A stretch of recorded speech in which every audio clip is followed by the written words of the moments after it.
Hey guys, good evening. যদিও চা খাই না, বোন একটু করে দিল, তার জন্য খেলাম।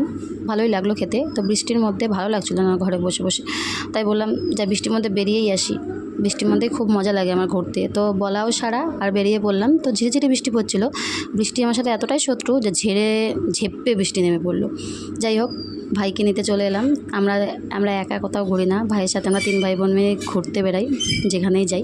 তো ভাইকে নিয়ে বেরিয়ে পড়লাম ব্রিজের উদ্দেশ্যে পপকর্ন খাবো বলে। তো এতটাই কপালটা খারাপ ছিল যে সেদিনকে মহরমের জন্য ভীষণ ভিড় ছিল, আর পপকর্ন হবে না বলছিল, তাও আমাদের মন খারাপের জন্য ওই দাদা বৌদিটা করে দিয়েছিল। আর আমার ভাই বলছিল আমি হিরো, দেখ তোদের জোগাড় করে দিলাম। তো আমার বোন তো অন্ধকারেই খাওয়া শুরু করে দিয়েছিল। তো যাই হোক, খেয়ে দিয়ে ওখান থেকে বেরিয়ে আমরা চলে এলাম নির্জন জায়গায়, ভূতের এরিয়ায়। আমাদের ঘুরতে ভালো লাগে, প্রায়ই আসি। তো ভিডিওটা কেমন লাগলো তোমাদের কাছে? ভালো লাগে লাইক কমেন্ট শেয়ার করে দিও। আর আমার তো ভূতের জায়গায় ঘুরতে খুবই ভালো লাগে, অন্ধকার জায়গা। কার কার ভালো লাগে কমেন্ট সেকশনে জানিও। বাই।